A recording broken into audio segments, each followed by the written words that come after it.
cyemeza bose ko Imana na Kristo wayo badukunze. Tubyumve mu ivanjiri.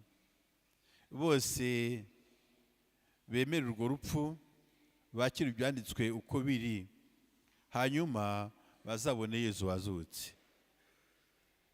Yezu wazutse yiyereka abigishwa be mu bwiyoroshye, baramubona basangira nawe. Nibo bahamije ko yazutse, ko ari muzima ubu n'iteka ryose. Petero yihamya imbere y'Abayahudi ati Imana yaramuzuye. Akoresha ibyanditswe bitagatifu ngo abemeze.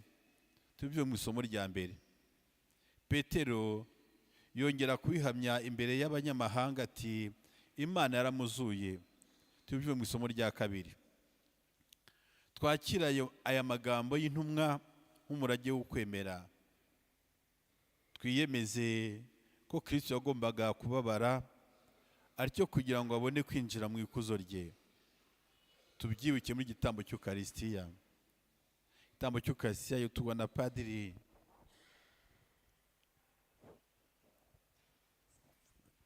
Silvestre, naho ko aragiye kudufasha ni Korali Emmanuel. Dusaba Imana guhana ibyishimo n'ukwizera.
Izina ry'Imana Data na Mwana na Roho Mutagatifu.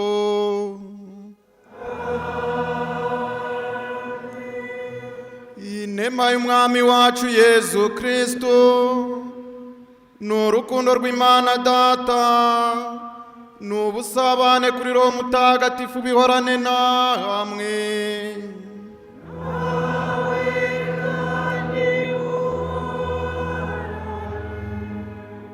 bakristo bavandimwe, Yezu Kristo akuzwe.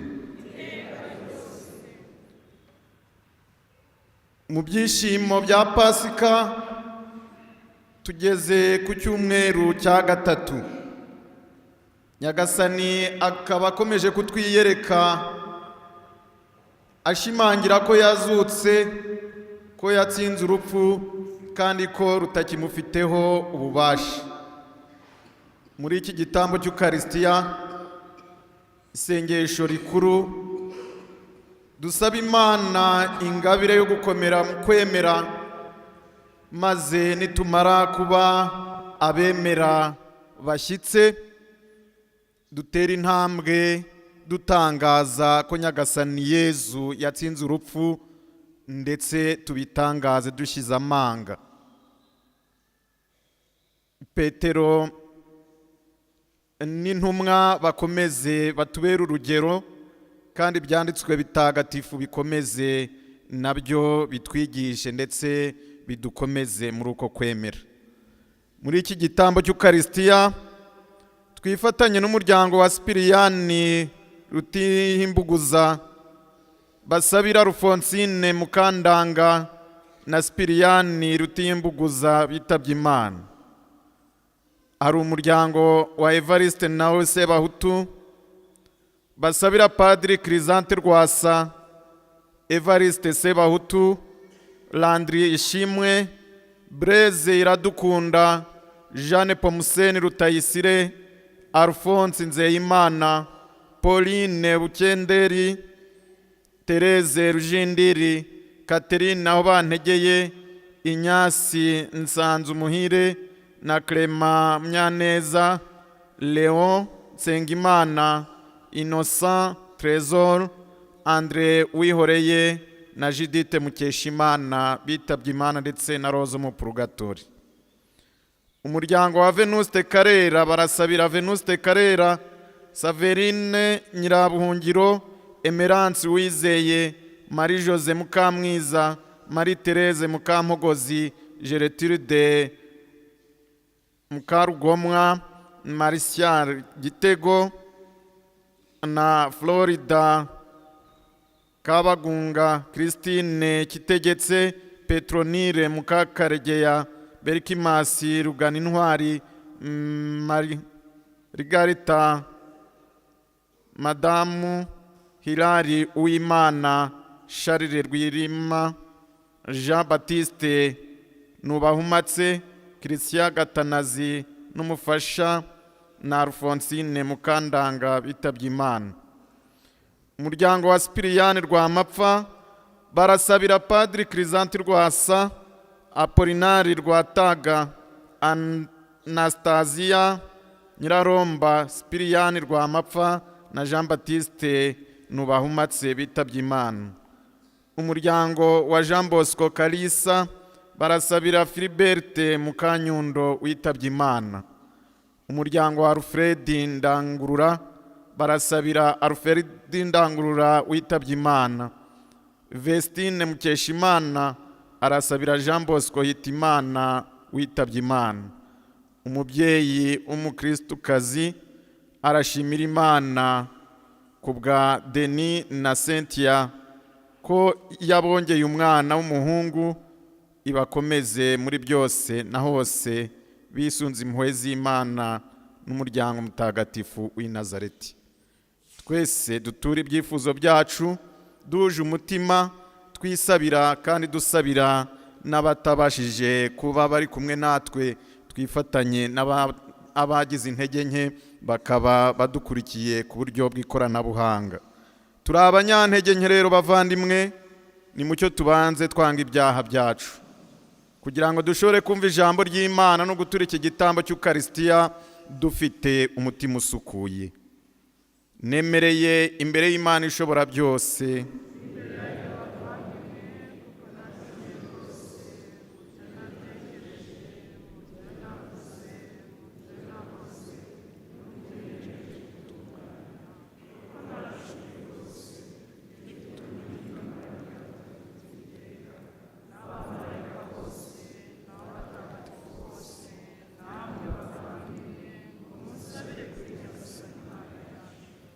Imana ishobora byose nitubabarire idukize ibyaha byacu maze izatugeze mu bugingo bw'iteka.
Imana nisengezwe mu ijuru.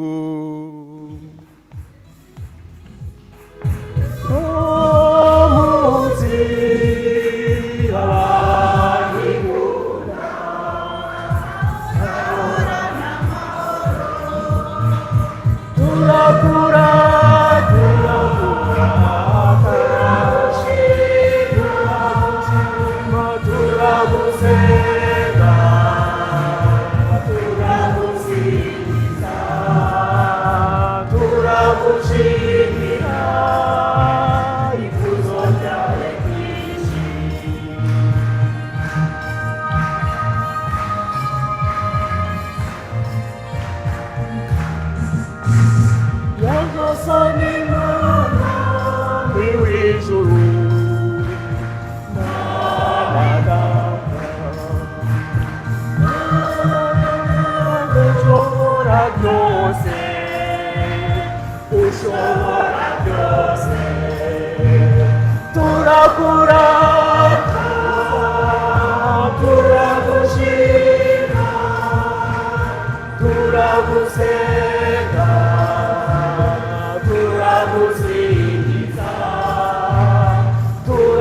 turagushimira ikuzo ryawe ryinshi.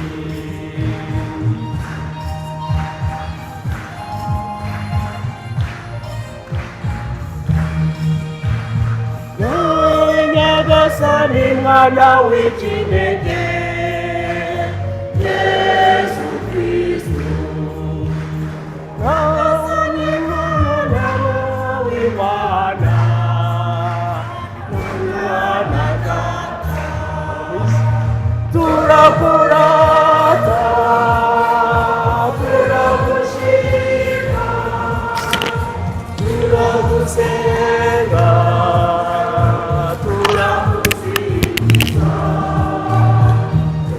turagushimira ikuzo ryawe ryinshi.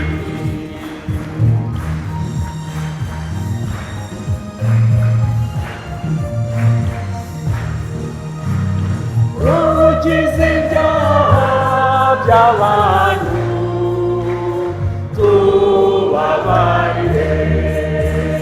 Ukiza ibyaha by'abantu, yumvira amasengesho yacu. Turakurata, turagushima, turagusenga, turagusingiza, turagushimira ikuzo ryawe ryinshi.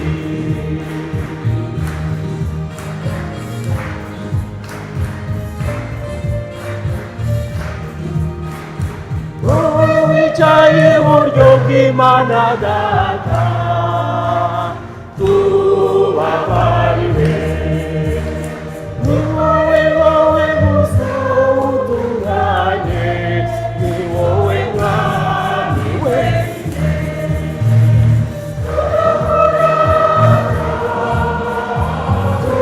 Turagushima, turagusenga, turagusingiza, turagushimira ikuzo ryawe ryinshi.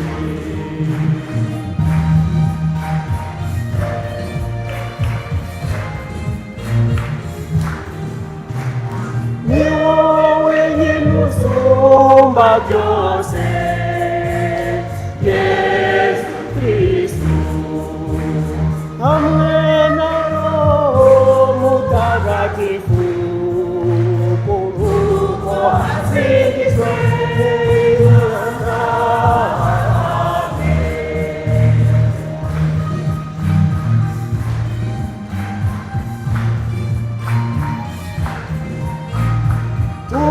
Turakurata, turagushima, turagusenga, turagusingiza, turagushimira ikuzo ryawe ryinshi. dusabe.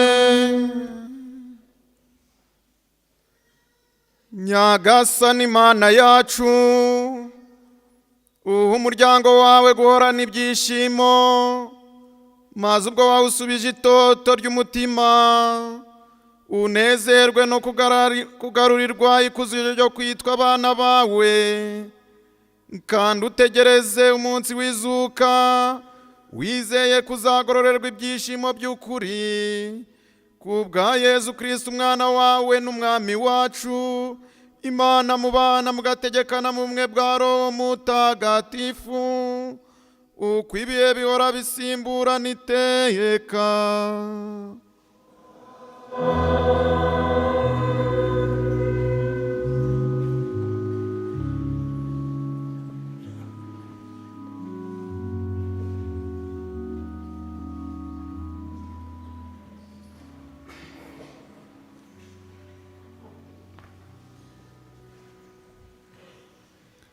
Isomo ryo mu gitabo cy'ibyakozwe n'intumwa. Ku munsi wa Pentekosti, Petero ahagararanye na ba 11 arangurura ijwi agira ati, bantu bo muri Yudeya, namwe mwese abatuye i Yerusalemu, nimumenye neza ibi ngibi kandi mutege amatwi amagambo yanjye. Yezu w'i Nazareti, uwo muntu Imana yemeje muri mwe imukoresheje ibitangaza, ibikorwa n'ibimenyetso bikomeye rwagati muri mwe nk'uko mubizi ubwanyu. Uwo muntu rero, bikurikije umugambi udakuka w'Imana, amaze gutangwa mwaramwishe, mumubambisha ku musaraba amaboko y'abagome. Ariko Imana yaramuzuye, imubohora ku ngoyi y'urupfu, kuko bitashobokaga ko rumuherana. Koko kandi Dawudi yavuze ibimwerekeyeho ati, narebaga Nyagasani imbere yanjye ubudahwema, kuko ari iburyo bwanjye, kugira ngo ntadandabirana. Nicyo gituma umutima wanjye uri mu byishimo, n'ururimi rwanjye rukaba runezerewe. Byongeye kandi nzaruhukana icyizere, kuko utazatererana ubugingo bwanjye mu kuzimu, kandi ntuzatume intungane yawe imenyana n'ubushanguke. Wamenyesheje inzira zigana ku bugingo, unyuzuzamo ibyishimo, unyereka uruhanga rwawe. Bavandimwe, nta cyambuza kubabwira nta shiti ko umukurambere wacu Dawudi yapfuye, ko yahambwe, ndetse n'imva ye ikaba ikiri iwacu kugeza n'uyu munsi. Nyamara kuba yari umuhanuzi kandi yazirikanaga ko Imana yamusezeranije indahiro kuzicaza ku ntebe ye y'ubwami, uwo mu bamukomokaho yabonye atyo mbere y'igihe iby'izuka rya Yezu Kristo, maze amuvugaho ati, ntiyatereranywe ikuzimu, kandi umubiri we ntiwigeze umenyana n'ubushanguke. Yezu uwo rero Imana yaramuzuye, twese turi abahamya babyo, aho amariye gukuzwa n'ububasha bw'Imana no guhabwa na Se Roho Mutagatifu wasezeranywe, amusendereza mu bantu nk'uko mubibona kandi mubyumva. Iryo ni ijambo ry'Imana.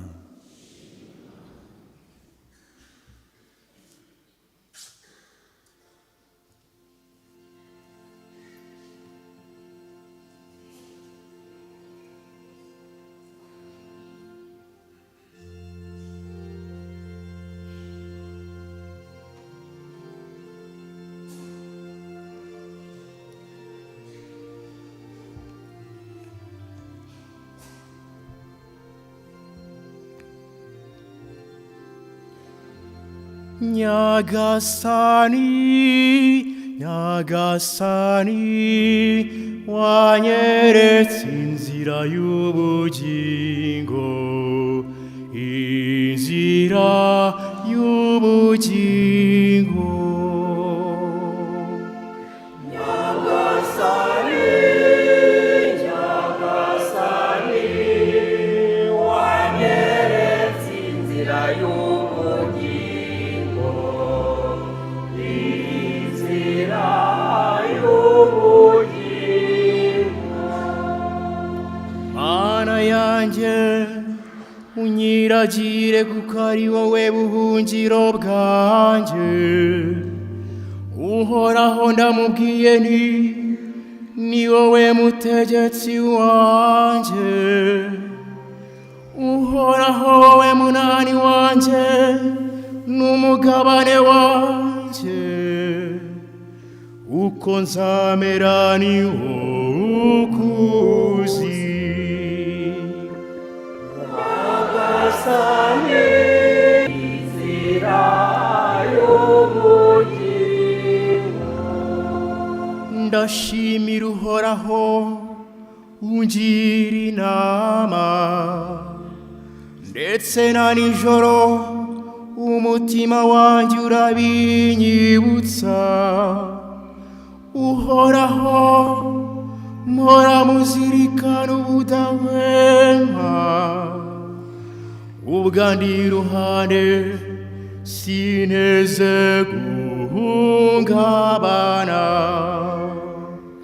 Nyagasani, Nyagasani, wanyeretse inzira y'ubugingo, inzira y'ubugingo. nicyo gituma umutima wanjye unezerewe amagara yanjye akamererwa neza n'umubiri wanjye ukadendeza mwituze kuko utazantererana ngo mpere ikuzimu kandi ukaba utazemera ko umuyoboke wawe agupfana Nyagasani, Nyagasani, wanyeretse inzira y'ubugingo, inzira y'ubugingo. nta mahirwe yandi nagira atari wowe uzamenyesha inzira y'ubugingo hafi yawe niho haba umunezero usendereye iburyo bwawe hakaba umudabagiro udashira Nyagasani, Nyagasani, wanyeretse inzira y'ubugingo, inzira y'ubugingo.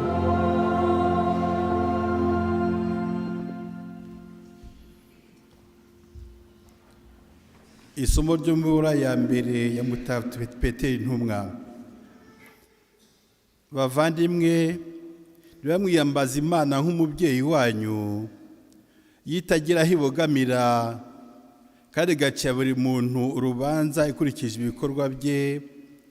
Nimugende mu gitinyiro igihe cyose mukiri ku isi kuko muzi yuko atari ibintu bishanguka nka zahabu cyangwa feza byabarukiwe mu migenzereze mibi mwarazwe n'abakurambere banyu, ahubwo ko mwarokowe n'amaraso y'agaciro gakomeye ya Kristo nk'ay'intama itayinenge cyangwa ubwandure. Kristo niwe watoranijwe mbere y'ihangwa ry'isi kandi agaragazwa mu bihe by'indunduro ku mpamvu yanyu. Niwe mukesha kwemera Imana yamuzuye mu bapfuye kandi ikamukuza ku buryo ukwemera kwanyu n'amizero yanyu bishingira ku Mana.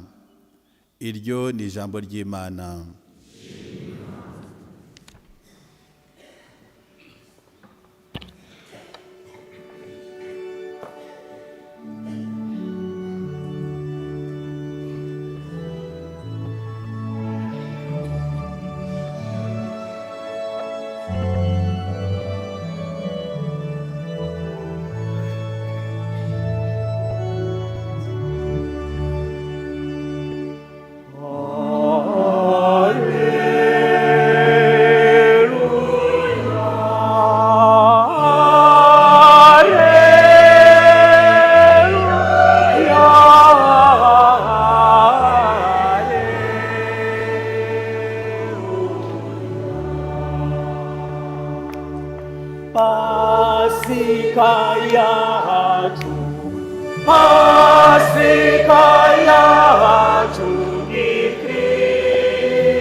Nyagasani Yezu nabane namwe.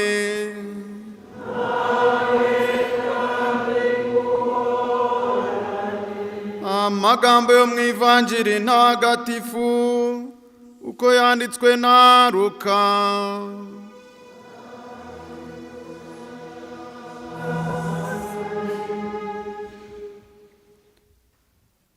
Ku munsi wa gatatu nyuma y'urupfu rwa Yezu, babiri mu bigishwa bajyaga mu rusisiro rwitwa Emawusi. Kuva i Yeruzalemu kugerayo hari urugendo rw'amasaha nk'abiri. Bagendaga baganira ibyari bimaze kuba byose. Igihe rero bakibivugana kandi babyibazaho, Yezu ubwe arabegera ajyana nabo. Ariko amaso yabo yari ameze nk'ahumye ntibamumenye. Yezu arababwira ati, ese icyo mugenda muvugana ni ibiki?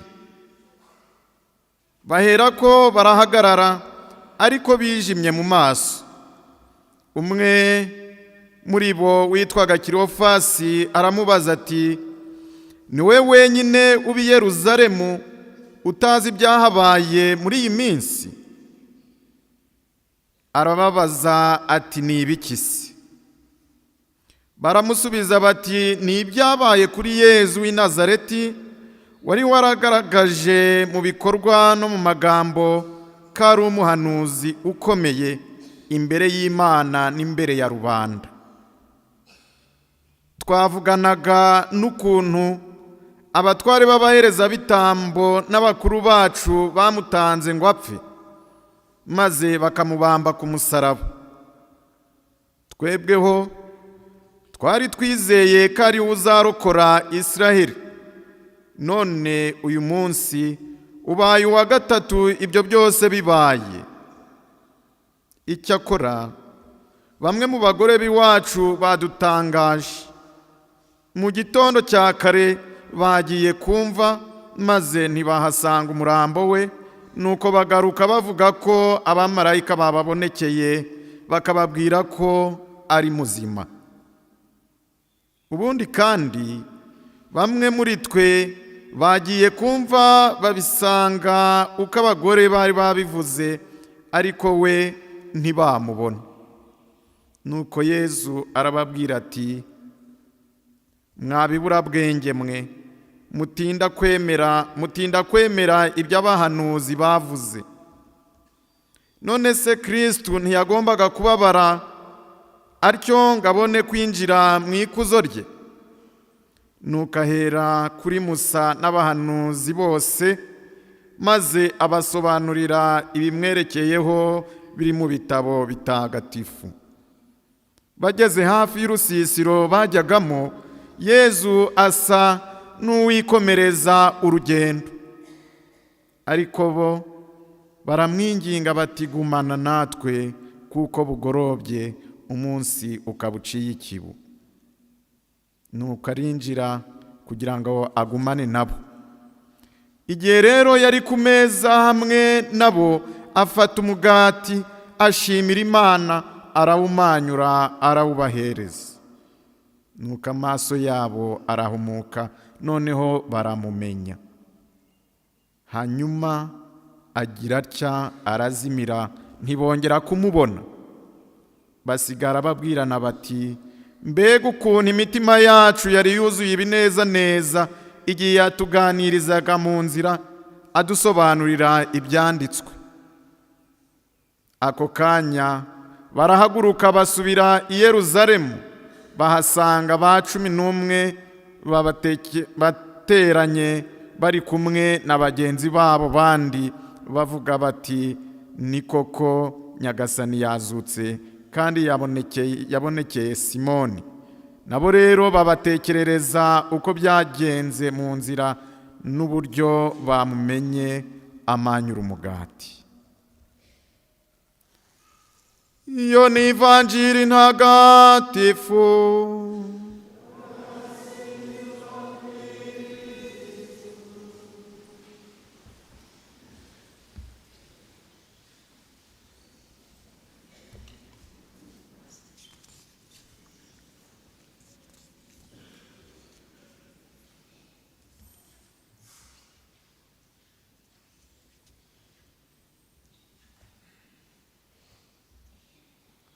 Yezu Kristo akuzwe. Dukomeje kwishimira ko Yezu Kristo yazutse.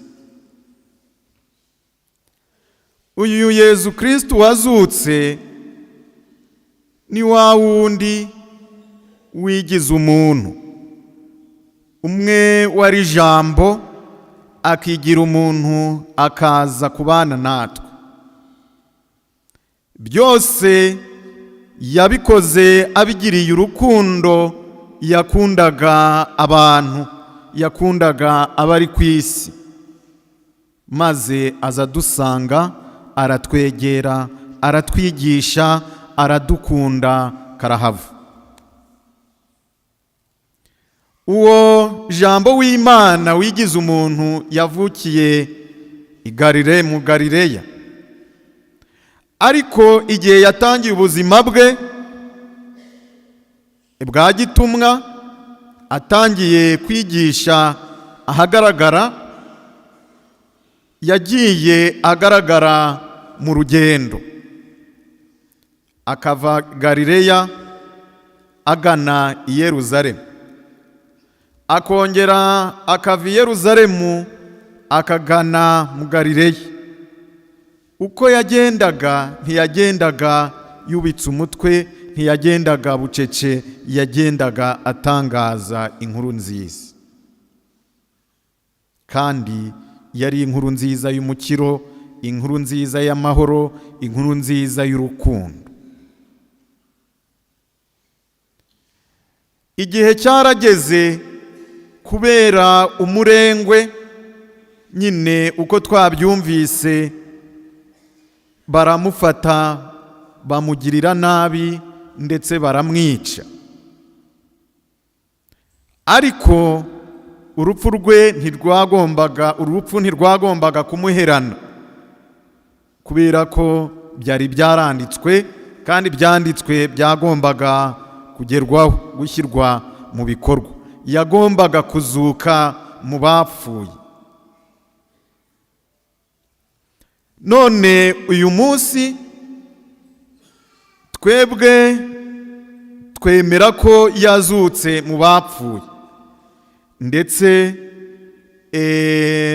tukaba tubihamya, tubihagazeho, duhagaze ku maguru yombi ko yatsinze urupfu koko. Ibyo byahamijwe na bamwe mu bamubaga hafi umunsi ku wundi, ndetse barabidutangariza, kugeza n'uyu munsi bakomeje kubitangaza. Ariko ahangaha ndagira ngo twumve neza dushingiye kuri iri somo rya mbere. Isomo rya mbere ryakuwe mu gitabo cy'ibyakozwe n'intumwa.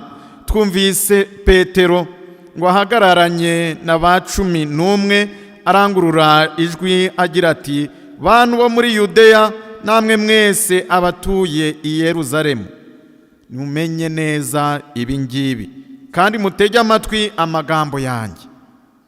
Aravuga ashize amanga, aravuga ashize amanga, nta bwoba, nta gihunga. Mutege amatwi neza amagambo yanjye. Yezu w'i Nazareti, uwo muntu Imana yemeje muri mwe, imukoresha ibitangaza, ibikorwa n'ibimenyetso bikomeye rwagati muri mwe, nk'uko mubizi ubwanyu. Uwo muntu rero, bikurikije umugambi udakuka w'Imana, amaze gutangwa, mwaramwishe. Petero aravuga ashize amanga, kubera ko yuzuye imbaraga z'Imana. Yemera neza ko uwo yakurikiye ari umuntu ukomeye. Aravuga ashize amanga, agashimangira ijambo riturutse ku Mana, kandi ahamagarira abantu kwisubiraho no guhinduka. Bishe umwana w'Imana, ari we twari dutegerejeho agakiza. Arababwira ati, mwaramwishe. Niba rero twebwe twarahuye na Yezu, tukaba twaricaranye nawe, tukamumenya amanyura umugati ndetse akaduhereza tukakira tukarya, twakora iki igihe tubona uwo nguwo wadukunze bamwica? Ese abo ngabo, abo bishi be twababwira iki? Abishi be ni bande? B'abanyabyaha, babandi banga kumva ijambo nyabuzima yaje atuzaniye. Ariko hari igihe dushobora kuba tutabasha gusobanukirwa n'ibyo atubwira kubera ko amaso yacu, amatwi yacu arafunze, ntabasha kumva. Ariko bavandimwe, igihe ni iki? Igihe ni iki cyo guhamya ukwemera kwacu. Twagiyeho turabatizwa, n'ubu turaririmba ngo ndi umukristo, ndi uwa Yesu. Ntimumbaze ngo nataye game cyangwa ibiki, ariko buri wese azirikane igihe aririmba iyo ndirimbo ndi umukristo, ndi uwa Yesu, nk'uko nasezeranye mbatizwa. Nibyo koko, urakomera kukwemera, ukanasaba ukwemera. Ariko igihe ni iki kugira ngo duhamye ukwemera kwacu? Petero arabiduhamiriza imbere y'iyi mbaga, aba bantu bo mu Yudeya ndetse n'ab'i Yerusalemu. Abo ni babandi bagendaga bakomera Yezu, nabambwe nabambwe nabambwe ku musaraba. Arabamenyesha ko uwo muntu babambwe ari umwana w'Imana, atari rwo rupfu yarakwiriye. Arabamenyesha ko bakagombye guhinduka no kwisubiraho. Nyamara twebwe hari igihe tugeraho tukababa nk'ibindeba, ba ntibindeba, aho twakagombye kuhamya ukuri ugasanga duhisemo kwibera ba ntibindeba. Ukwemera kwawe guhagaze he? Uhagaze ute muri uko kwemera kwawe? Turabona aba bigishwa barimo abigishwa ba Emawusi, uko twabumvise mu ivanjiri, barimo baragenda nyuma y'ibyabereye i Yerusalemu, bakagenda baganira ibyo byabaye. Uko twavuze ko Yezu amaze gutangira ubutumwa bwe, ntabwo yicaraga hamwe. Tugenda twumva mu byanditswe bitagatifu ko yari mu rusisiro aha n'aha, yaganaga i Yerusalemu, yavaga i Yerusalemu yerekeza i Galileya.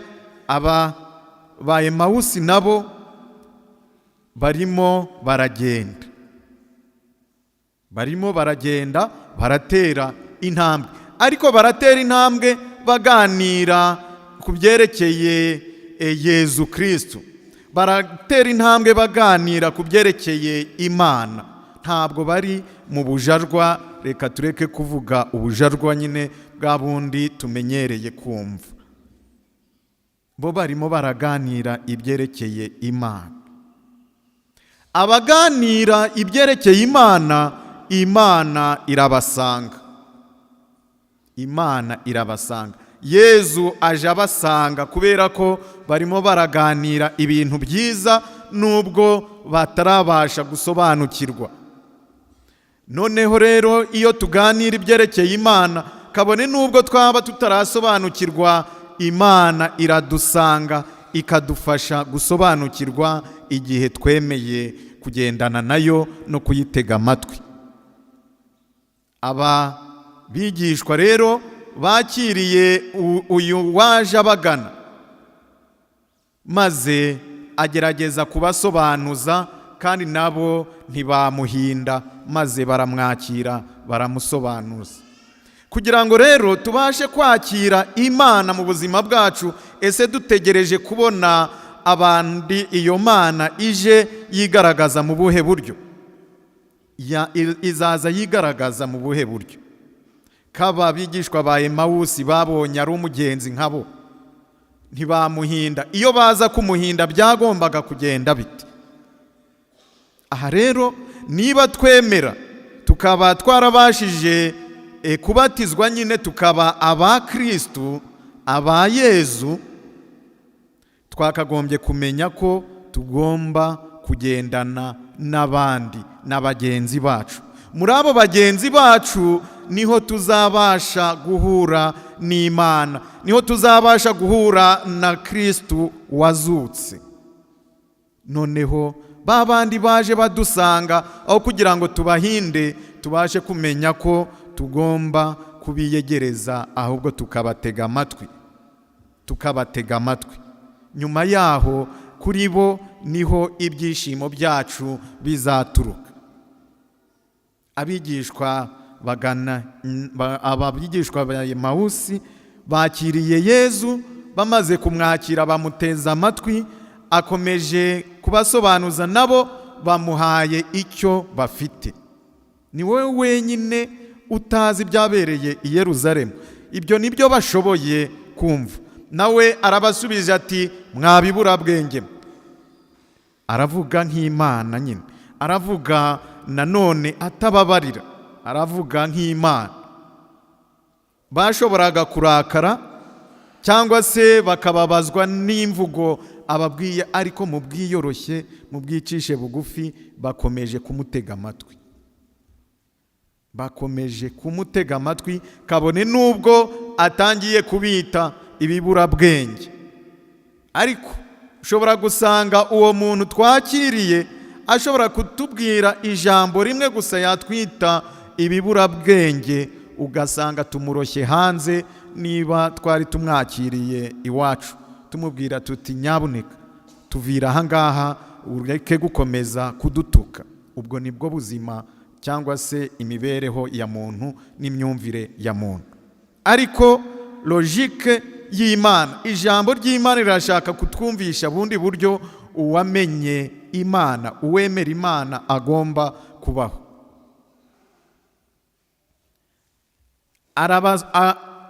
Arabegereye, noneho nyuma yo kubatega amatwi atangiye kubigisha. Wa wundi witeguye kwakira Imana cyangwa se uwayakiriye muri we agomba guhora yiteguye gutega amatwi ijambo ry'Imana. Agomba guhora yiteguye gutega amatwi ijambo ry'Imana. Iryo jambo ry'Imana dushobora kuryakira binyuze muri mugenzi wacu, umuvandimwe wacu. Noneho uko bagenda bageze imbere, Yezu amaze gukora umurimo ukomeye, amaze kubigisha, noneho agerageje kureba niba koko bafashe. Agize atya, afashe ikindi cyerekezo kugira ngo yigire mu yindi nzira. Ariko bo bari barabashije kwakira agakiza, babashije kubona wa mukiro wari waramaze kubamurikira. Noneho baramuvuze bati gumana natwe kuko bugorobye, umunsi ukaba uciye ikibu. Gumana natwe kuko bugorobye, umunsi ukaba uciye ikibu. Mwibuke ko ari we wari wababwiye ati mwabiburabwenge, bataramumenya. Nuko arinjira kugira ngo agumane nabo. Igihe rero yari ku meza hamwe nabo, afata umugati. Mwibuke uyu muntu wababwiye mwabiburabwenge mwe, baramuraritse, ajyanye nabo ndetse bajyanye ku meza. Mu mibereho rero y'abakristu ba mbere n'ubundi yarangwaga n'ibi ngibi tumaze kumva. Ibi tumaze kumva mu ivanjiri. Abigishwa, abakristu ba mbere basangiraga byose, bagasangira ijambo ry'Imana, barangiza bakicara hamwe nanone bagafungura, bagasangira n'ibitunga umubiri. Amaze kubigisha, bamaze kwiga no kuganira ku byerekeye ijambo ry'Imana, noneho bagiye kureba noneho gushyira mu bikorwa igikorwa cya gikristo, wa mwitozo ugomba kuranga abemera, wa mwitozo ugomba kuranga abana b'Imana, gusangira. Ntabwo ari ugusangira amagambo gusa, ibyanditswe gusa, ahubwo tugomba no kubibawemo mu buryo bufatika. Bamuraritse ku meza. Nanone kubera ko yari amaze gusanga babashije kumenya neza, barabashije kumva no gusobanukirwa n'inyigisho yaje abazaniye, mu gihe bari ku meza arongeye ashimangiye inyigisho ndetse n'isezerano rishya. Rya sezerano rishya agirana n'abantu, rya sezerano rivugurura isezerano rya kera. Aho kera isezerano ryagiraga riti muzambera umuryango nanjye nzababera Imana. None iryo sezerano rishya rivuguruwe noneho mu gutanga umubiri. Afashe umugati, ashimira Imana, arawumanyura, arawubahereza. Icyabuzeho ni ukubabwira ati ibi mujye mubikora bibe urwibutso rwanjye. Ariko yagiraga ngo abibutse iryo sezerano yari yaragiranye n'abantu nanone, kandi amaze kubahereza amaso yabo arahamuka, noneho baramumenya. Niba rero twemera tukaba turi abana b'Imana, tukaba twegera ameza matagatifu, twakagombye kwegera ameza matagatifu tumaze gusobanukirwa na rya jambo ry'Imana, tumaze kwihangana no mu bwiyoroshye no mu bwicishe bugufi, tugakomeza tugendana n'uwo wadukunze, tukamenya ko tugiye gusangira nawe, kandi ubwo buryo bwo gusangira akaba ari umwitozo mwiza ugomba kuturanga natwe mu mibereho yacu ya buri munsi. Noneho igihe duhawe wa mugati duherejwe ku meza matagatifu y'Imana, tukumva ko tutakagombye gukomeza kuba mu mwijima ukundi. Kandi umaze guhabwa uyu mugati, uko tubyumvise, bamaze guhumuka, hanyuma agira atya, arazimira, ntibongera kumubona. Basigara babwirana bati mbega ukuntu imitima yacu yari yuzuye ibinezaneza igihe yatuganirizaga mu nzira adusobanurira ibyanditswe. Fata umwanya wongere wisuzume, utekereze uko wagiye ukura mu bukristo bwawe, experience wagiye unyuramo, uhuramo mu buzima bwawe bwa buri munsi, urebe nuko uhagaze ubu. Noneho wongere uhanga amaso Imana, wongere wumve ineza Imana yakugiriye. Noneho rero igikurikiraho ni iki? Ako kanya barahaguruka, bamaze guhumuka, bamaze gusobanukirwa, barahagurutse basubira i Yerusalemu. Ntabwo bahise biyicarira ngo bumve ko muri bya binezaneza bashyikiriye Imana nyine, ahubwo bahagurutse basubira i Yerusalemu. Gukora iki? Ntabwo bari bagiye kwibonekeza, ntabwo bari bigiriye mu bucuruzi bwabo, ntabwo bari bigiriye muri bizinesi zabo, ahubwo bari bagiye gutangaza ibyiza babonye. Wowe wamenye Imana rero, ese ibyo byiza wamenye cyangwa ibyiza wabonye wakiriye ku Mana n'ubwiza bwayo, ese ubimarisha iki? Ni ngombwa ko duhaguruka tugatera intambwe.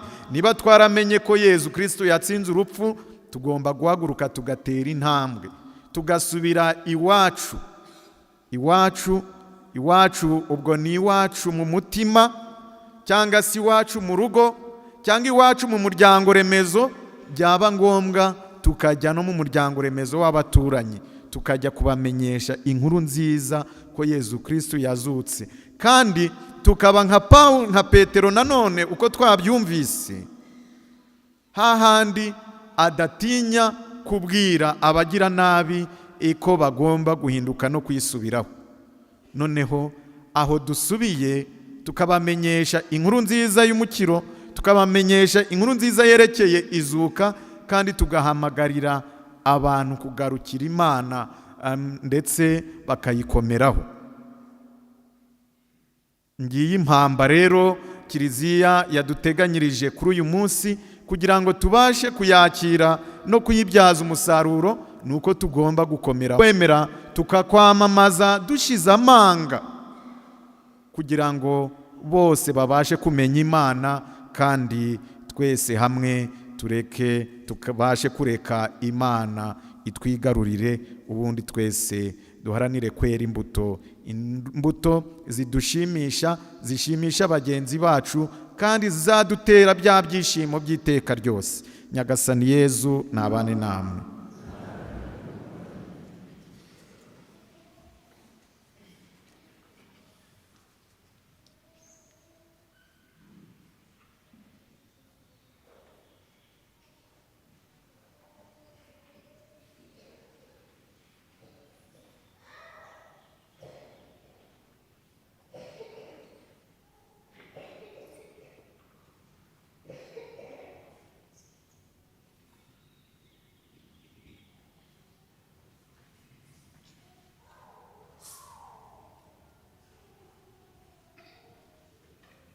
Muhaguruke twamamaze ukwemera kwacu.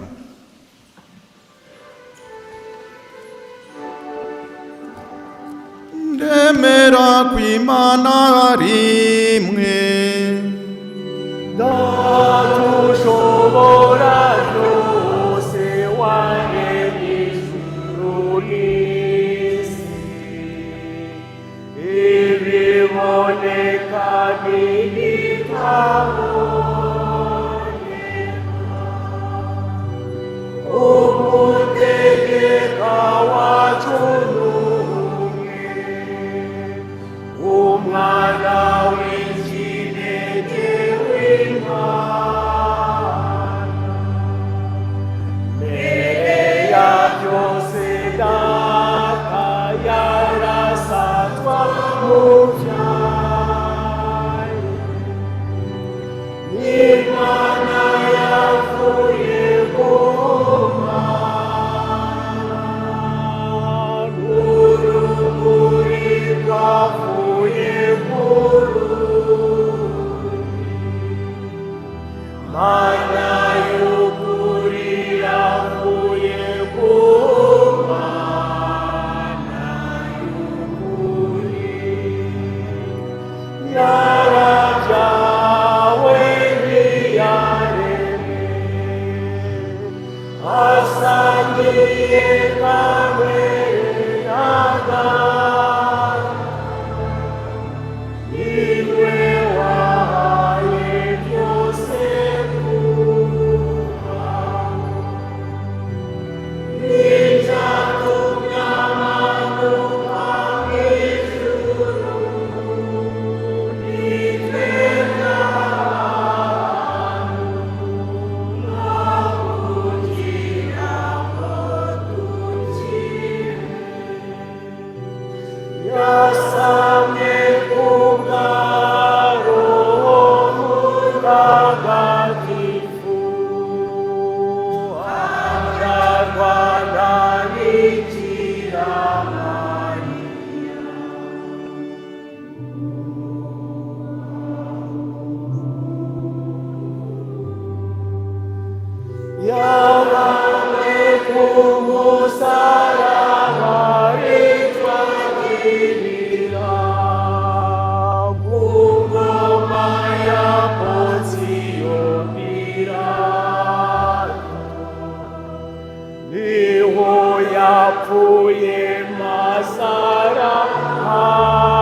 bavandimwe mu rugendo rwacu dusabe nyagasani Yezu agumane natwe.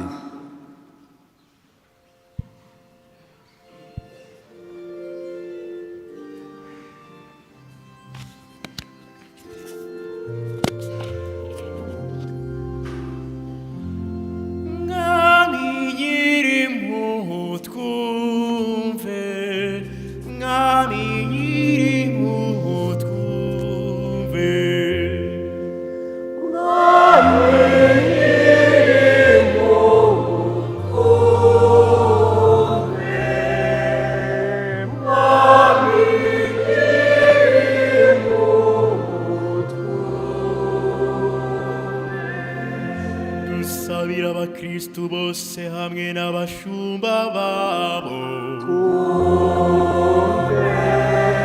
Nyagasani abaherekeze mu nzira zabo, bamumenyere mu nyigisho no mu imanyura ry'umugati.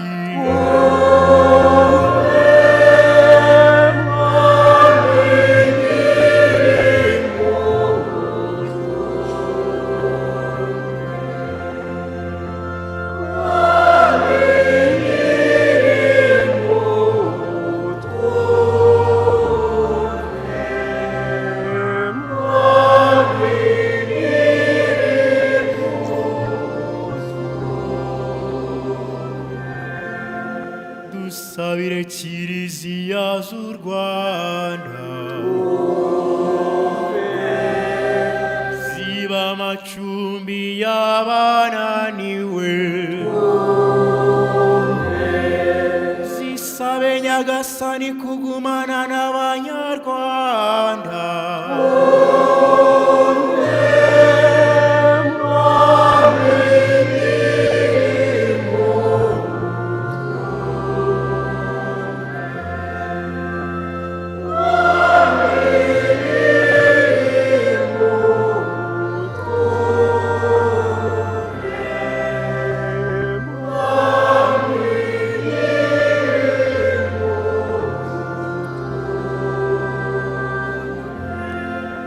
Dusabira umukuru wacu n'abayobozi bashakira igihugu umukiro,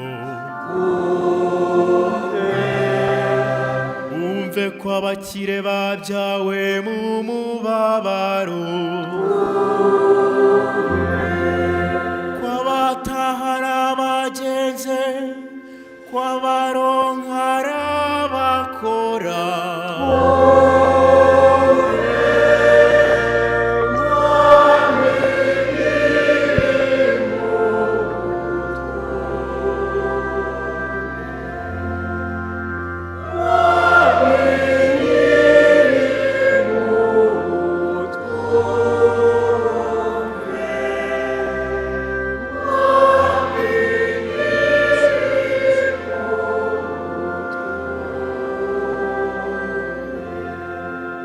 Dusabira abakristu kwiyongera mu kwemera,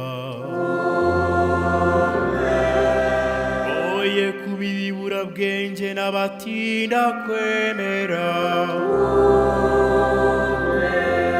bagure Bibiliya maze Roho wa Yezu abajijure mu byanditswe byose.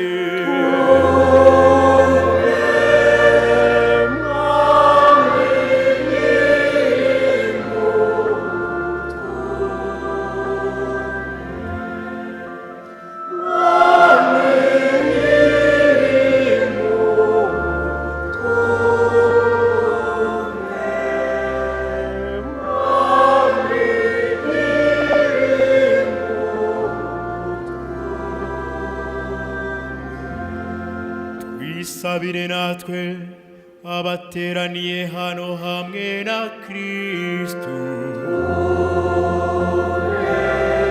tumwakire none ku meza yacu,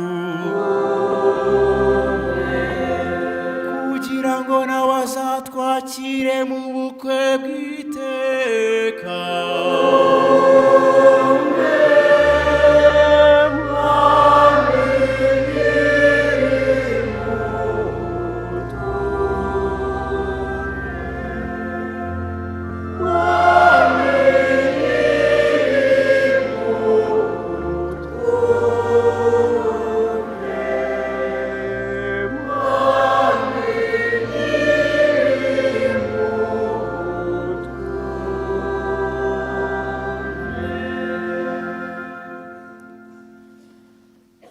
Nyagasani wowe nzira y'umukiro, uduhe gutangirana nawe urugendo rwacu, kugira ngo iminsi yacu n'ikibu amaso yacu azahumuke tukumenye mu byishimo by'iteka, ku bwa Yezu Kristu umwami wacu.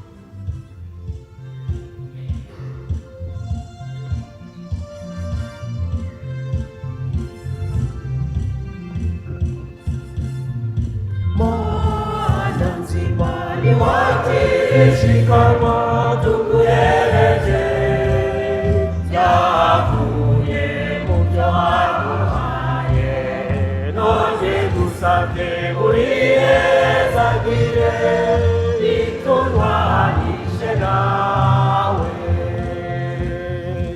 Umukate n'umuvinyu niryo shikanwa, tuguhereje mana akira mana.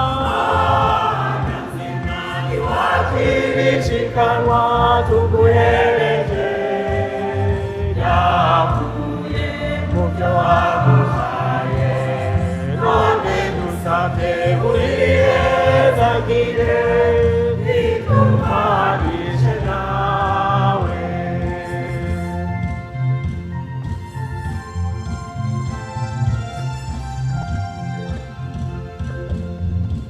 Ababyeyi n'ibibondo niryo shikanwa, tuguhereje mana akira mana mana nzima iwakira shikanwa, tuguhereje, yavuye mu byo waduhaye, none dusabye urihezagire, biturwanishe nawe.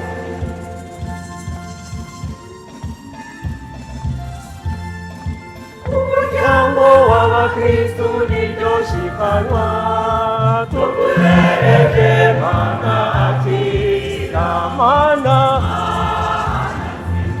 iwakira shikanwa, tuguhereje, yavuye mu byo waduhaye, none dusabye urihezagire, biturwanishe nawe.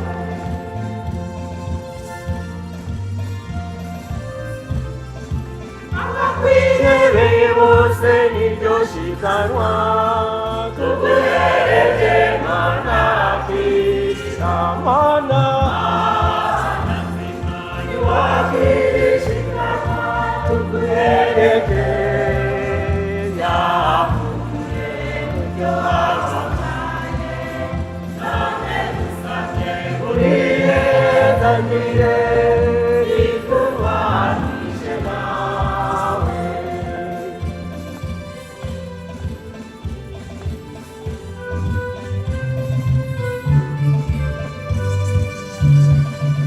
Ngaya maturo tuguhereje, nibireka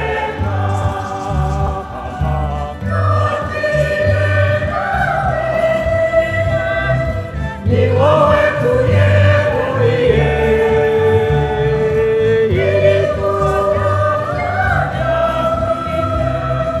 nikunyure nibireka, yakire ni wowe tuyeguriye, ryacu nikunyure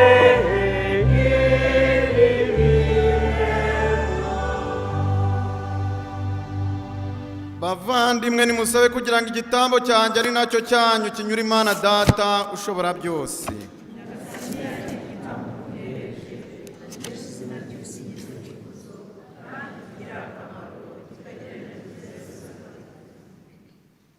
Nyagasani, turagusaba tukwinginga, akira amaturo ya kiliziya yawe yasazwe n'ibyishimo, maze ubwo ari wowe ibikesha uye no kuzatunga munezero uhoraho iteka ku bwa Kristo umwami wacu. Nyagasani Yezu nabane namwe.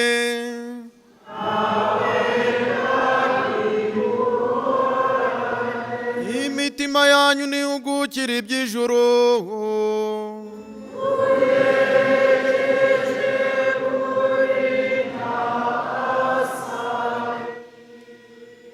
Dushimire Nyagasani Imana yacu.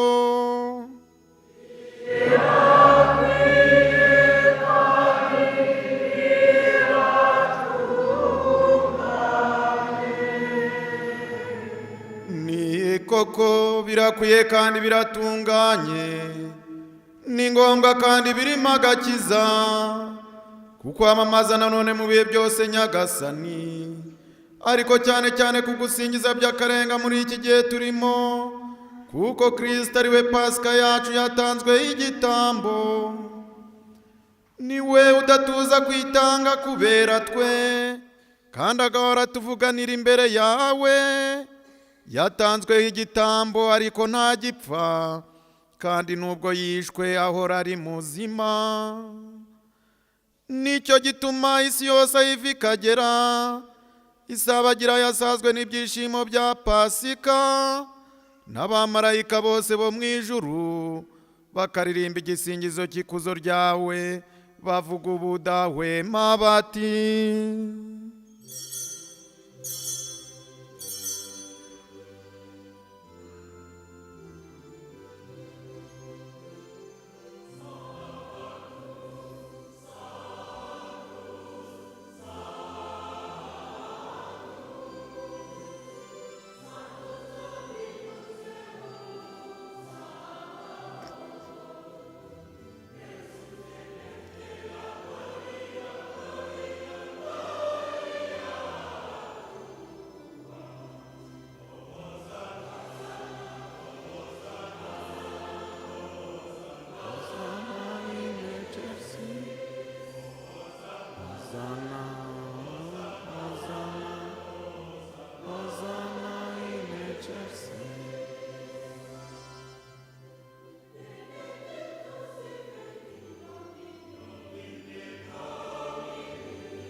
Koko uri nyir'ubutagatifu Nyagasani, ukaba n'isoko y'ubutungane bwose. None rero mubyeyi wacu turagusaba ngo usakaze roho wawe kuri aya maturo, maze uyatagatifuze kugira ngo ahinduke atubere umubiri n'amaraso bya Yezu Kristu umwami wacu.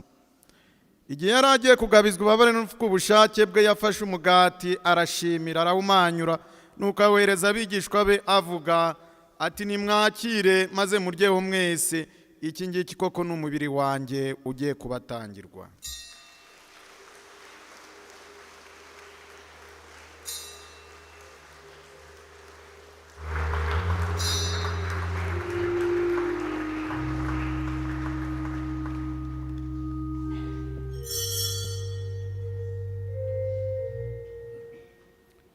Nkuko yari amaze kubigenza, barangije kurya afata inkongoro nanone arashimira, nuko ahereza abigishwa be avuga ati: nimwakire maze munyweho mwese, iyi ngiyi koko ni inkongoro y'amaraso yanjye y'isezerano rishya kandi rizahoraho iteka, agiye kumenerwa mwebwe n'abandi bose kugira ngo mugirirwe imbabazi z'ibyaha.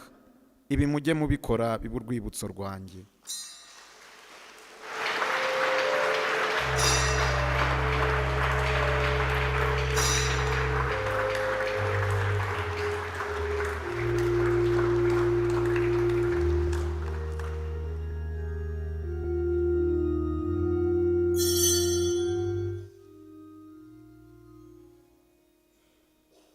Iri ni iyobera rikomeye ry'ukwemera.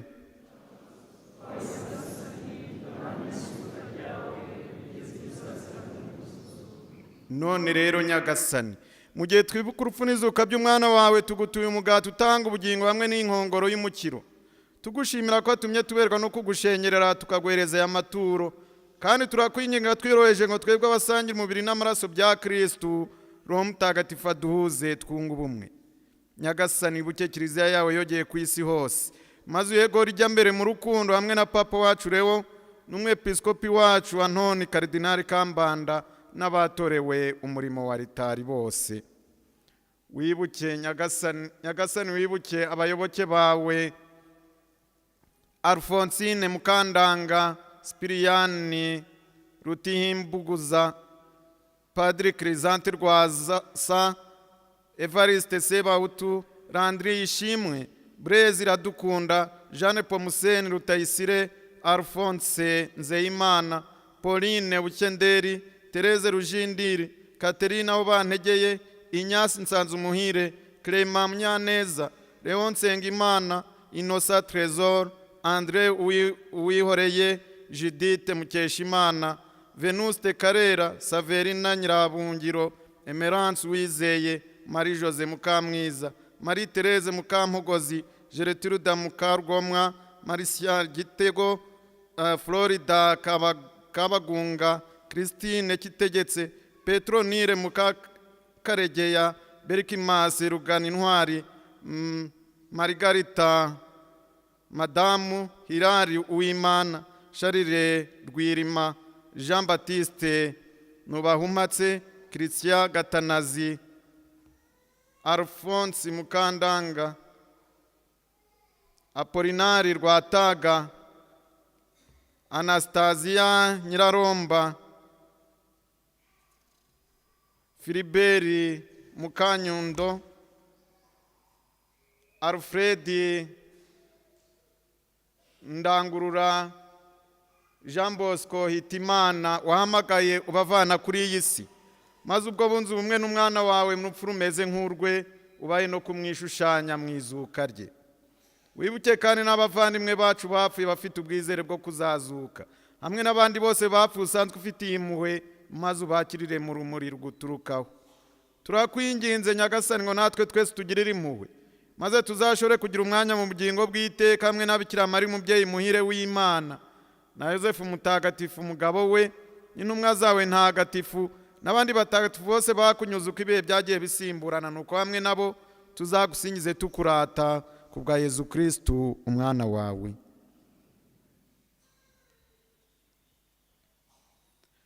Dawe Mana ishobora byose, icyubahiro cyose n'ikuzo ryose ubishyikirizwa na Kristu, ukabihabwa hamwe nawe, ukabihererwa muri we, mu bumwe bwa Roho Mutagatifu, uko ibihe bihora bisimburana iteka.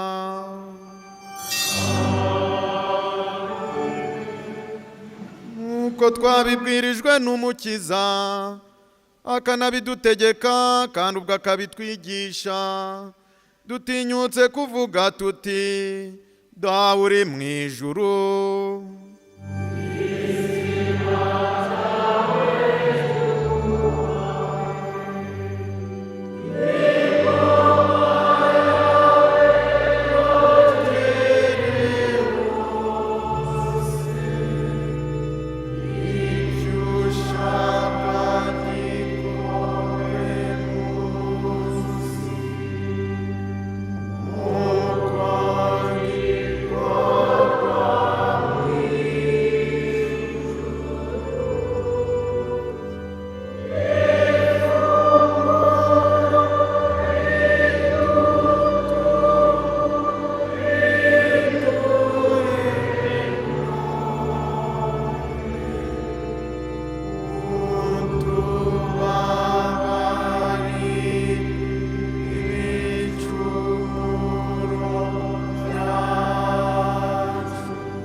Nyagasani turakwinginze udukize ibyago byose, ibihe turimo ubisakazemo amahoro, impuhwe zawe ziturengere, zidukize icyaha cyose, ziturinde n'amakuba yose, mu gihe tugitegereje ya mizero mahire n'ukuza k'umukiza wacu Yezu Kristu.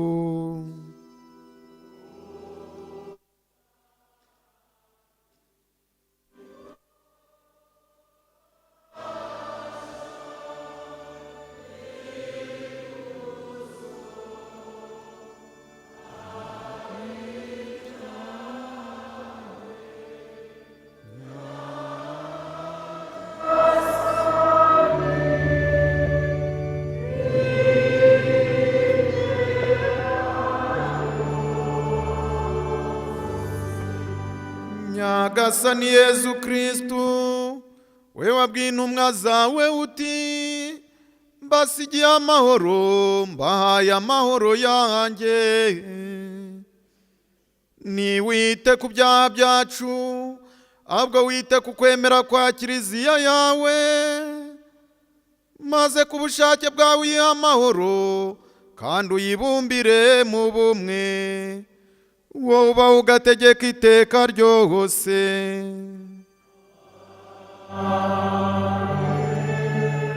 Nimugire iteka amahoro ya Nyagasani.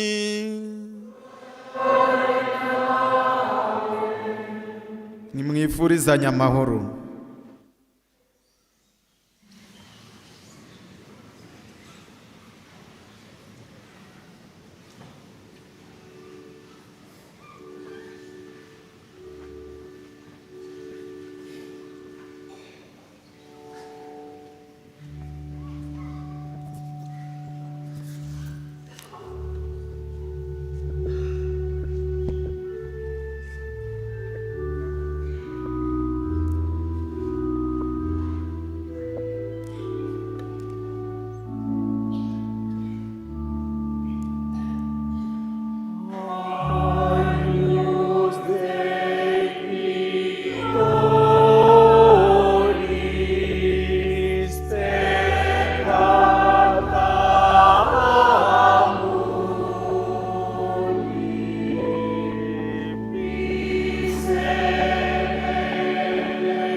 hahirwa abatumiwe ku meza ya Nyagasani.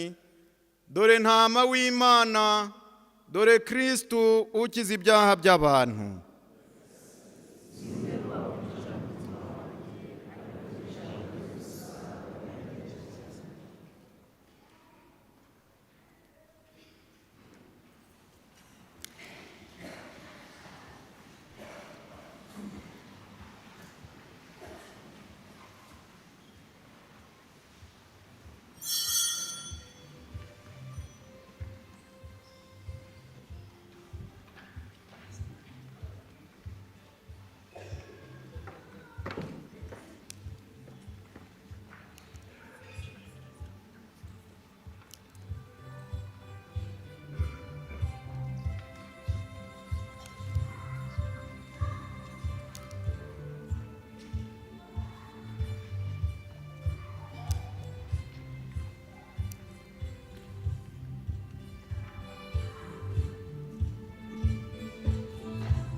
Duhamagawe na Yesu ku meza ye matagatifu, nimuze tumuhambe atuyobore mu nzira y'ukuri. Nimuze tumuhambe, niwe funguro ry'ubuzima. Nimuze tumuhambe, niwe funguro ry'ubuzima.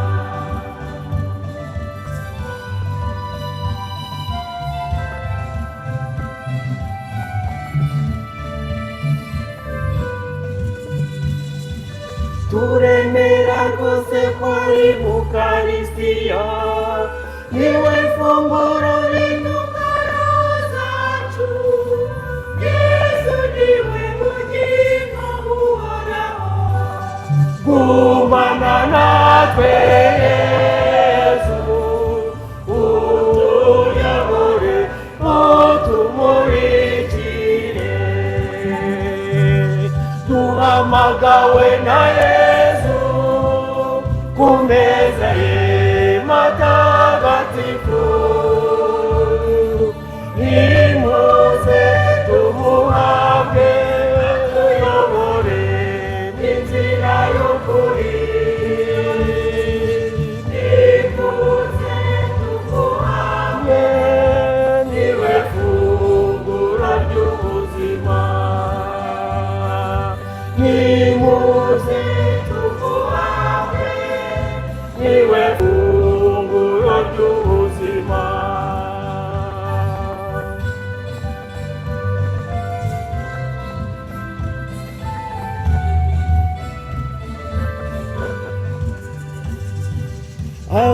Amuhabwa agira imbaraga, akaruhukira n'umunezero.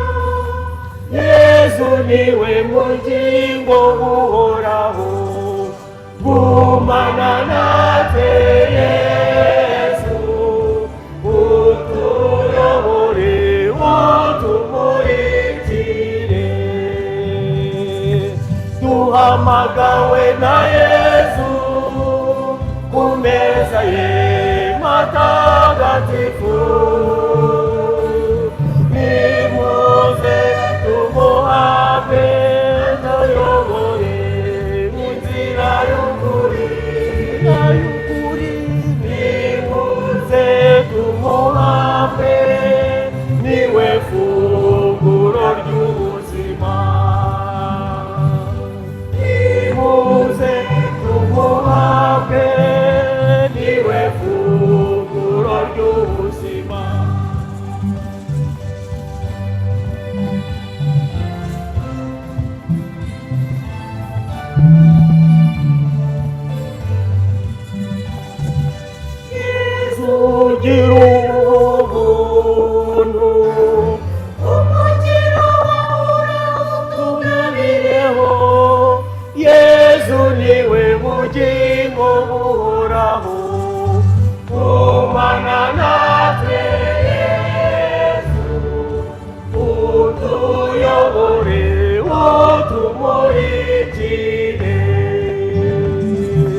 duhamagawe na Yesu ku meza ye matagatifu.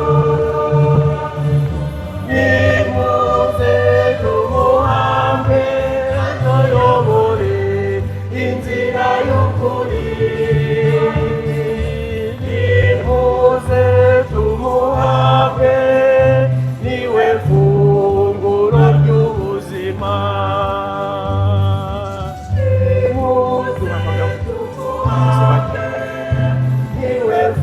Duhamagawe na Yesu.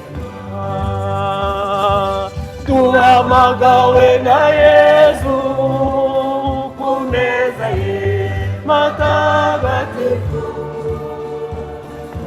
Nimuze tumuhambe atuyobore inzira y'ukuri. Nimuze tumuhambe niwe funguro ry'ubuzima.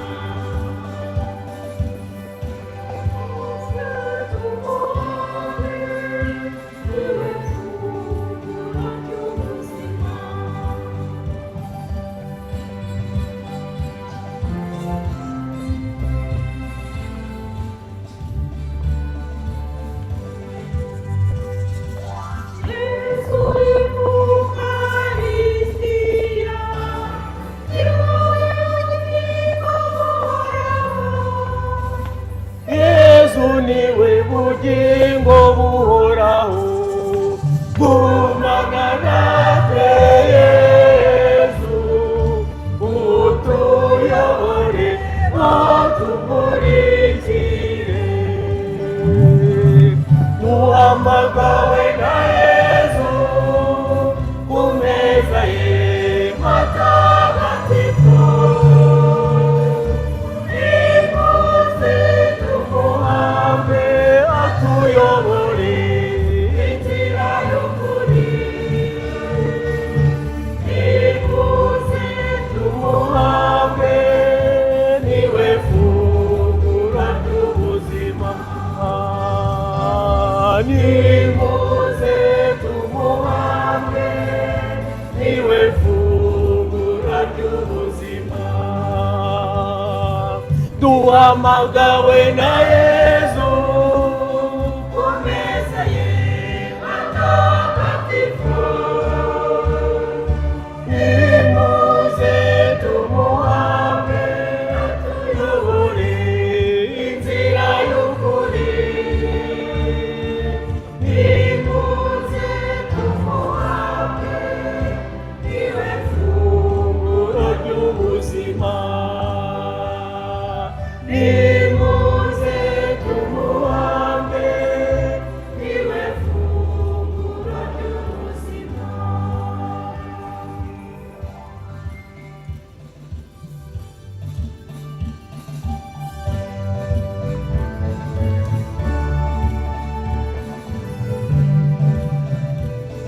Duhabwe umwami wacu Yesu, we mugati muzima. Tumutoze mu mitima yacu, tumukundire adukize. Ngwino Kristu bane natwe, umuhurura baguhawe, ubigishe gusa nawe. Duhabwe umwami wacu Yesu, we mugati muzima. Tumutuze mu mitima yacu, tumukundire adukize.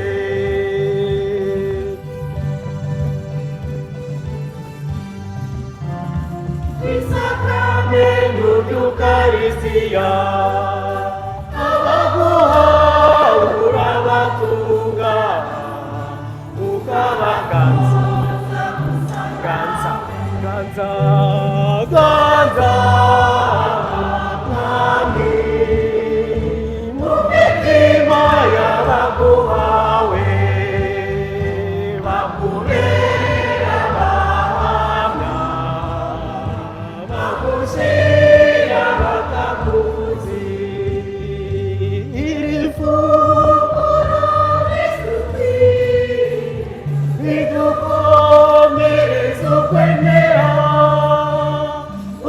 Kristu bana natwe ukatwiyoborera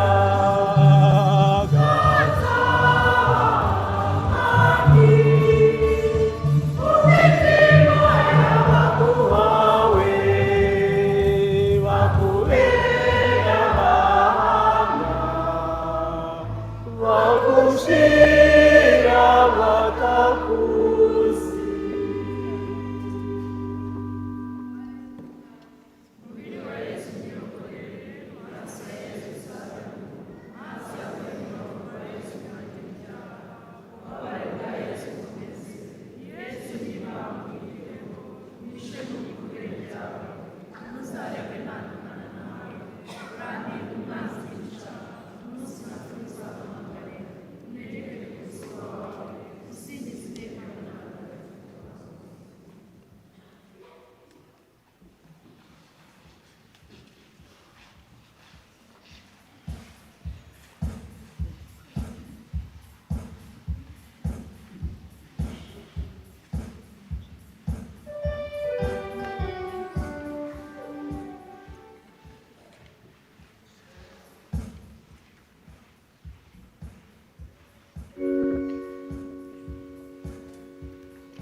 Muryango w'Imana nitwivugurure tuba abahamya b'ivanjiri tuba abahamya b'amizero muri kiliziya yacu no mu muryango w'Abanyarwanda.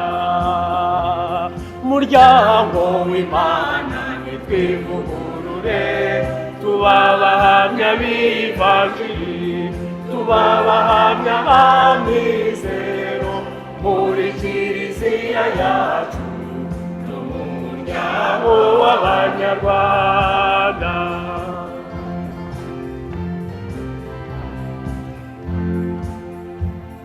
Muryango w'Imana muri diyosezi ya Kigali tugendere hamwe tuganganure Kristu wenzira ukuri n'ubugingo ibimenyetso shingiro by'amizero n'umukiro wacu. Muryango w'Imana nitwivugurure tuba abahamya b'ivanjiri tuba abahamya b'amizero muri kiliziya yacu no mu muryango w'Abanyarwanda. Muryango w'Imana nitwivugurure tuba abahamya b'ivanjiri tuba abahamya b'amizero muri kiliziya yacu no mu muryango w'Abanyarwanda.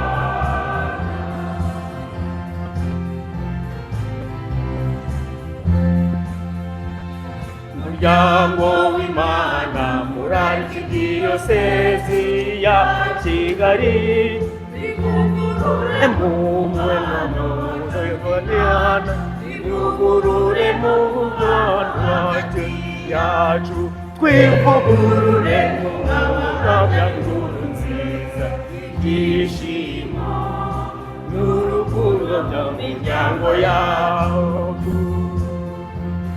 Muryango w'Imana nitwivugurure tuba abahamya b'ivanjiri tuba abahamya b'amizero muri kiliziya yacu no mu muryango w'Abanyarwanda.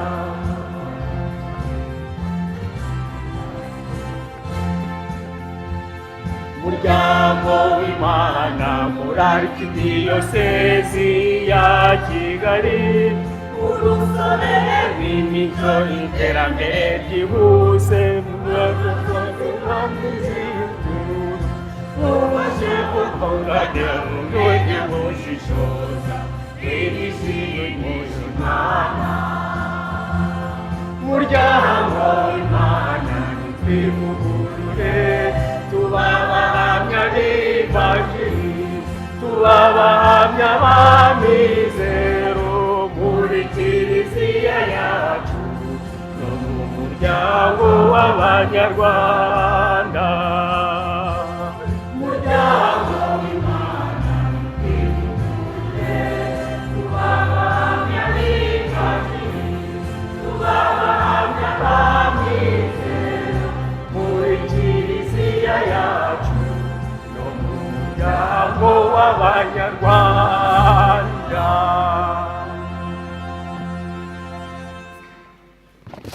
dusabe. Nyagasani turagusaba tukwinginga, ureba ni mu muryango wawe wagiriye ubuntu butavugwa, maze ukawuvugurura ubigirishije amasakaramentu, urawe no kuzazukana budashanguka, uzigamiwe imibiri yagenewe ikuzo ku bwa Kristo umwami wacu.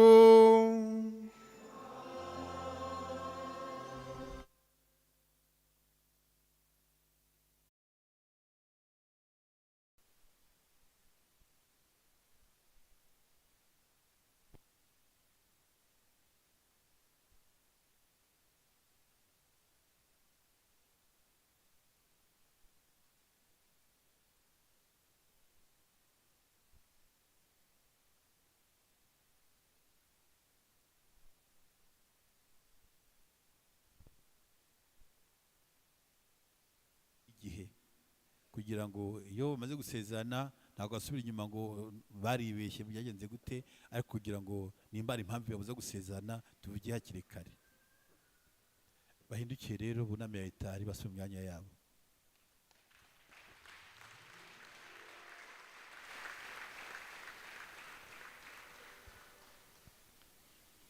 Mukomeze mugire icyumweru cyiza.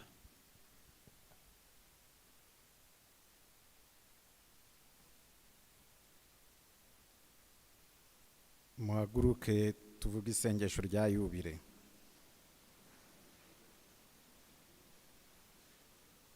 Nyagasani Mana yacu, watwoherereje ijambo, waremye ibintu byose samwe ku bwawe, tugushimiye kiliziya tuza kubw'ijambo ryawe n'amasakaramentu duhabwa. Tugushimiye arikidiyosezi ya Kigali waduhaye nk'umuryango ugendera hamwe ngo itubere ikimenyetso cy'umukiro. Muri iyi yubile y'imyaka 50 duhimbaza, tugushimiye ingabire zose waduhaye kubera urukundo rwawe. Mana mubyeyi wacu, singizwa kwembuto z'urukundo, ubumwe n'amahoro dukesha umuhate wo gukurikiza ijambo ryawe. Tugusabye imbabazi aho twagize intege nke, tugatanga igihango cy'abatisimu byatugejeje kuri jenoside yakorewe abatutsi n'ingaruka zayo. Reba nimba jenoside yacu urebe ku ngo zacu arizo kiliziya y'ibanze, ikomeze umurimo urukundo n'impuhwe byawe muri iyi si.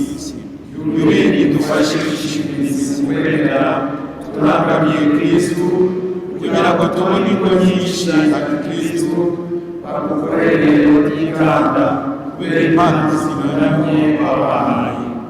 Komeza abanyantege nke, maze twese turogerwe no kugendera hamwe mu kutaganira. Imiryango yacu y'igicumbi cy'amizero ubuvananye n'amahoro, Mwamikazi wa Kibeho udusabire. Nyagasani Yesu nabane nawe ushobora wese n'abamugisha Mana Data na Mwana na Roho Mutagatifu. Mujyana n'ibyishimo bya Kristo.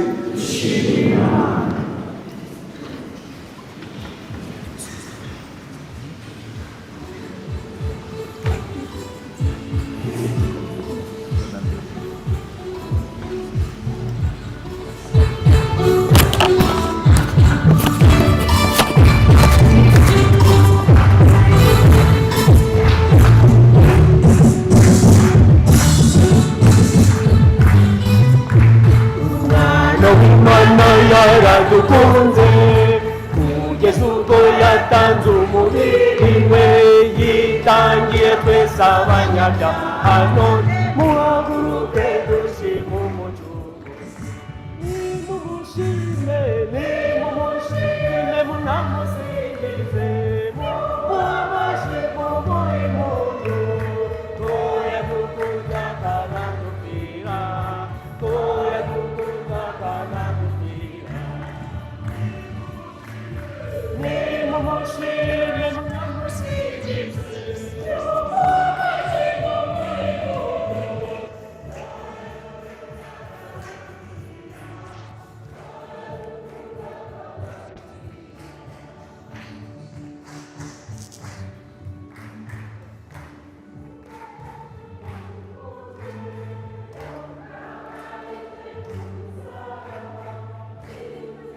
bakristu bavandimwe inshuti mwese badukurikiye kuri YouTube channel Paruwasi Ebenezer Paul de Gikondo, tugeze ku musozo w'igitambo cya misa yagaragara aha ngaha. Igitambo cya misa cyo ku cyumweru cya gatatu cya Pasika yagaragara aha rero ari Gikondo. Misa yatangiye saa 12:00 nk'uko bisanzwe. Dushimiye Kurare Emmanuel yadufashije guhimba igitambo cya misa, dushimiye na Padiri Sylvestre Mbarushimana wadutura igitambo cya misa, tuzirikana amasomo atagatifu uyu munsi twahawe nk'impamba yo gukomeza kwamamaza Yezu Kristu na manga, turebera ku ngero Yezu Kristu yaduhaye kuva atangiye kwamamaza inkuru nziza kugeza adupfiriye ku musaraba. Nta na rimwe yigeze yamamaza afite isoni. Natwe rero tubere abahamya, dushikame duhamye ko Yezu yazutse. Acyagiye durimba ya ndirimbo nk'uko padiri yabitwibukije, indirimbo ndi umukristu ndi wa Yezu. Tujye duhamya Yezu Kristu ko yadupfiriye kandi akazuka. Uyu munsi rero akaba yaje kudusanga mu buzima bwacu twese, abigishwa ba Emawusi. Yesu aradusanga mu buzima bwacu, tumusabe ingabire yo kumumenya, aduhumura amaso y'umubiri n'ay'umutima kugira ngo tubashe kumuhamya dushize amanga kandi tuzi uwo ari we. N'inyigisho padiri yaduhaye yatwigije ko Yezu Kristu wamenye Imana abumenyera mu bavandimwe be, kuko Yezu Kristu Imana idusanga inyuze mu bavandimwe bacu. Twifuje rero mwese icyumweru gihire, Nyagasani waduse akomeze aduhunde imbaraga, aduhumura amaso y'umutima n'amubiri kugira ngo tumaze kumwamamaza. Mwari kumwe na Joseph Habumukiza n'Igikondo. Dushimiye equipe technique ya YouTube, kuri kamera mwari kumwe na Credo na Germain, ubuhanga bw'ibyuma mwari kumwe na Yves adufashe kubagezaho amajwi n'amashusho. Mugire icyumweru gihire mwese.